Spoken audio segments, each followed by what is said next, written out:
Sagar Dutta medical কলেজে হাসপাতালের nurse ও স্বাস্থ্যকর্মীদের মারধর।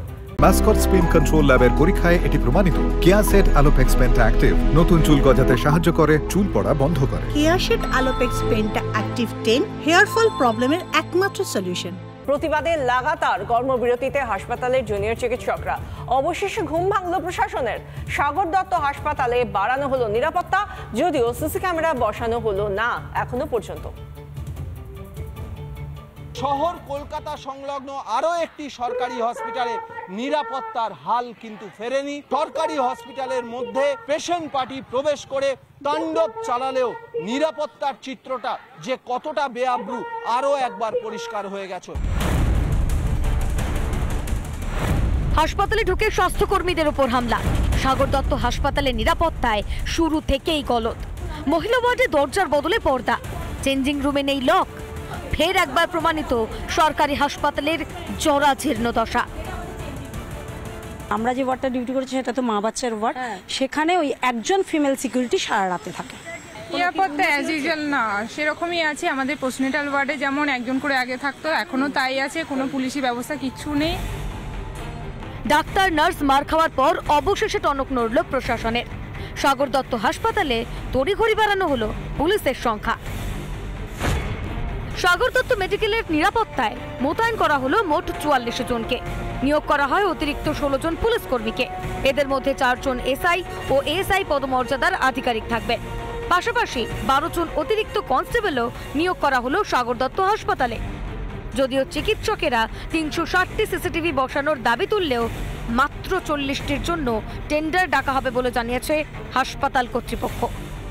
রাজ্যের স্বাস্থ্য সচিব নারায়ণ স্বরূপ নিগম তিনি জানিয়ে দিয়েছেন যে আরো বেশি সংখ্যায় সিসিটিভি লাগানো হবে সাগর দত্ত মেডিকেল কলেজ হাসপাতালে। কিন্তু এই সিসিটিভি কখন বসবে? সোমবার অবধি ডেডলাইন বেঁধে দিয়েছেন রাজ্যের জুনিয়র চিকিৎসকেরা। তার মধ্যে যদি তাদের সমস্ত দাবি পূর্ণ না করা হয় তাহলে কিন্তু তারা পূর্ণ কর্মবিরতি, লাগাতার কর্মবিরতির পথে হাঁটবেন। এই এরম সিকিউরিটির কোনো মানে নেই যেখানে 15 জন সিকিউরিটি গার্ড এবং পুলিশ মিলে চোখের সামনে তারা দেখলো যে কয়েকজন বাড়ির লোক ফিমেল পিজিটিদের গায়ে হাত দিচ্ছে, ওদের ইনডিরেক্টলি বলছে, রেপ থ্রেট দিচ্ছে, এই বলে যে আমরা আরেকটা আরজিকর করে দেবো। চিকিৎসকদের নিরাপত্তা নিয়ে কি আদৌ চিন্তিত রাজ্য সরকার? স্বাস্থ্য ব্যবস্থার করুণ দশা নিয়ে সরব বিজেপিও। নিরাপত্তা নেই, ডাক্তারবাবুদের ভয়ঙ্কর বাজে অবস্থা। রাজ্যের স্বাস্থ্য ব্যবস্থা সম্পূর্ণরূপে ভেঙে পড়েছে। চুরি চামারি চোর জোচ্চোর ছাড়া আর কারো এই রাজ্য সরকারের উপরে কারো কোনো ভরসা নেই। সব জায়গায় হবে। মমতা ব্যানার্জি হচ্ছে সমস্যার মূল কারণ। মমতা ব্যানার্জি যতক্ষণ মুখ্যমন্ত্রী থাকবে ততক্ষণ এটা হবে।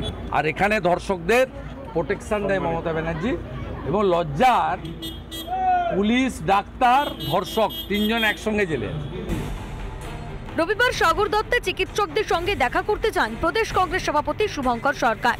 যদিও হাসপাতালের গেটেই গো ব্যাক স্লোগান শুনতে হলো শুভঙ্কর সরকারকে।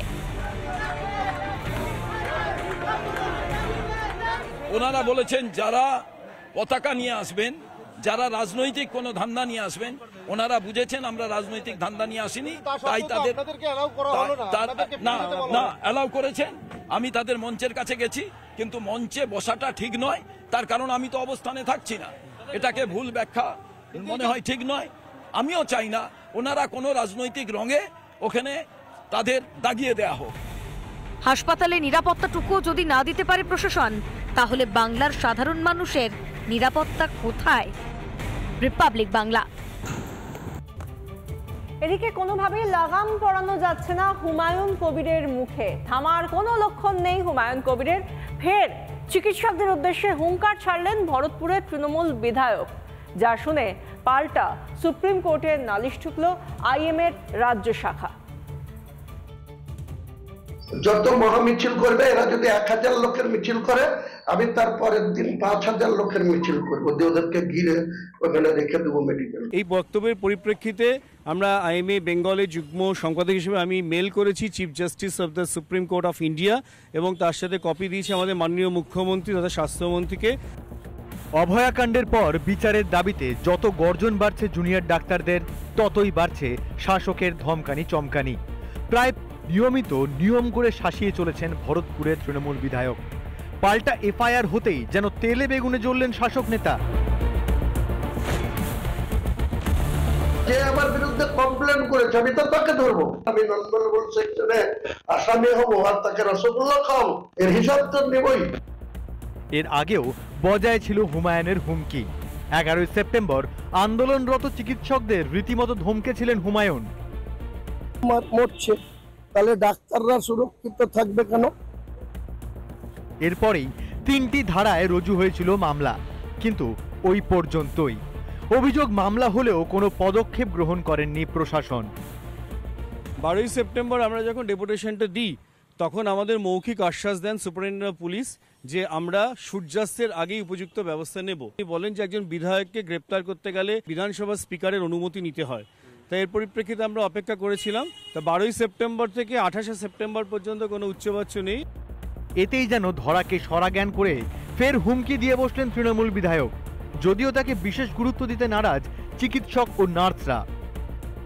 আমরা অনেকটা ম্যাচিওর যে আমরা জানি এসব মন্তব্যে কান দিলে চলবে না, আমাদের দাবি ন্যায্য দাবি, এটাই আমরা বিশ্বাস করি এবং আমরা আমাদের আন্দোলন চালিয়ে যাব।